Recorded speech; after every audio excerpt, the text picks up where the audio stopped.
ಜನತಾ ಪಾರ್ಟಿನೇ ಆಗಿರ್ಬೋದು, ಬಿಜೆಪಿನೇ ಆಗಿರ್ಬೋದು, ಅವ್ರಿಗೆಲ್ಲ ಬೇರೆ ಬೇರೆ ಕೊಟ್ಟಿದ್ದಾರೆ. ಯಾಕೆಂದರೆ ಸಾಗರನಹಳ್ಳಿ ರೇವಣ್ಣರು ಅವರು ಸಹ ಕೊಟ್ಟಿದ್ರು, ಅದಾದಮೇಲೆ ಸೋಮಶಿವಣ್ಣರಿಗೂ ಕೊಟ್ಟಿದ್ರು, ಅದಾದಮೇಲೆ ಮಾಧವಣ್ಣರಿಗೂ ಸಹ ಕೊಟ್ಟಿದ್ರು. ಆದ್ದರಿಂದ ಈ ಪಕ್ಷದೊಳಗೆ ಕೊಟ್ಟರೆ ಭಾರಿ ಒಳ್ಳೇದಾಗುತ್ತೆ ಮುಂದೆ ಈ ಪಕ್ಷಕ್ಕೂ ಅಂತ ನಾನು ಕೆಲವು ವರದಿಗಳ ಪ್ರಕಾರ ಕಡೆ ಚುನಾವಣೆ ಹೀಗಾಗಿ ಕಾಂಗ್ರೆಸ್ ಪಕ್ಷದ ಪರವಾಗಿ ಕೆಲಸ ಮಾಡಿದ್ದಾರೆ, ಮತ ಹಾಕಿದ್ದಾರೆ. ಆದರೂ ಕೂಡ ಇದೇ ನಿಮ್ಮನ್ನು ಅದನ್ನು ನಾವು ಆ ಪಕ್ಷದವರು ಹೇಳೋದಕ್ಕೆ ಬಿಟ್ಟರೆ ನಮಗೆ ಅಷ್ಟಂತ ಗೊತ್ತಾಗ್ತಾ ಇಲ್ಲ. ನಾವು ಗೊತ್ತಾಯ್ತು, ನಾವು ಹೆಚ್ಚಿನ ಸಂಖ್ಯೆಯಲ್ಲಿ ಈ ಪಕ್ಷದಾಗೆ ನಾವು ಮಾಡಿದ್ದಾರೆ, ಜನ ಮಾಡಿದ್ದಾರೆ. ಆದರೆ ಪಕ್ಷದವರು ಇದನ್ನು ಗಣನೆ ತಗೋಬೇಕು.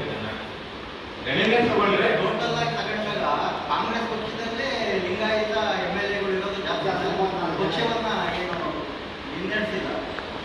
ಹಾಗೆ ಯಾವತ್ತೂ ಲಿಂಗಾಯತ ಆಗಿದ್ರೂ ಕೂಡ ನೀವು ಯಾಕೆ ಪ್ರಾತಿನಿಧ್ಯ ಸಿಗ್ತಾ ಇಲ್ಲ ಅಂತ ನಾನು ಕೇಳ್ತಾ ಇರೋದು. ಅದನ್ನು ನಮಗೋಸ್ಕರನೇ ನಾವು ಒತ್ತಾಯ ಮಾಡ್ತಾ ಇದ್ದೀವಿ. ಪ್ರಾತಿನಿಧ್ಯ ನಮಗೆ ಪಟ್ಟಿಯಲ್ಲಿ ಕೂಡ ಇಲ್ಲ, ಸಂಭಾವ್ಯ ಸಚಿವರ ಪಟ್ಟಿಯಲ್ಲಿ ಕೂಡ ಇಲ್ಲ. ಹೇಗಾಯಿತು?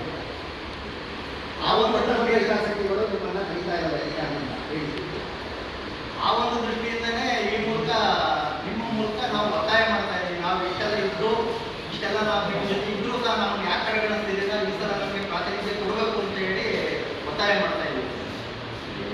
ಜೊತೆಗೆ ಸರ್ ಪಟ್ಟಭದ್ರ ಹಿತಾಸಕ್ತಿಗಳು ನಮ್ಮನ್ನ ಇದು ಮಾಡ್ತಿದ್ದಾರೆ ಸರ್. ಜೊತೆಗೆ ಏನು ಅಂತ ಸರ್, ಒಂದು ವೇವ್ ಕ್ರಿಯೇಟ್ ಆಗಿದೆ ಸರ್. ಈಗ ಏನು ವೀರೇಶ್ವರ ಲಿಂಗಾಯತ ಅಥವಾ ಲಿಂಗಾಯತ ಒಳಪಂಗಡಗಳು ಜಾಸ್ತಿ ಬಿಜೆಪಿ ಪ್ರಾತಿನಿಧ್ಯ, ಅದೊಂದು ನಮ್ಮೊಂದು ಕೆಟ್ಟ ಮೆಸೇಜ್ ಇದೆ ಸರ್. ಆ್ಯಕ್ಚುಲಿ ನಮಗೆಲ್ಲ ಅದೊಂದು ನಮಗೆ ದೊಡ್ಡದೊಂದು ಹೊಡ್ತಾ ಬಿಡ್ತಾ ಇದೆ ಸರ್. ಈಗ ಅದಕ್ಕೋಸ್ಕರ ಏನು ಗೊತ್ತಂದ್ರೆ ಇವತ್ತು ನಮ್ಗೆ ಏನು ಗೊತ್ತಂದ್ರೆ ನಮಗೆ ಎಲೆಕ್ಷನ್ ಇವತ್ತೇ ಗೊತ್ತಾ ಮಂತ್ರಿ ಸ್ಥಾನ ಕೊಟ್ಟರೆ ಸರ್ ದಯವಿಟ್ಟು ಅದೆಲ್ಲ ಹೋಗಲಾಗುತ್ತೆ ಸರ್. ಈಗ ಖಂಡಿತ ಮುಂದಿನ ದಿವಸಗಳಲ್ಲಿ ಇದೊಂದು ನಮಗೆ ಅಂದರೆ ಕಾಂಗ್ರೆಸ್ ಪಾರ್ಟಿಗೆ ತುಂಬ ಅನುಕೂಲ ಆಗುತ್ತೆ ಸರ್.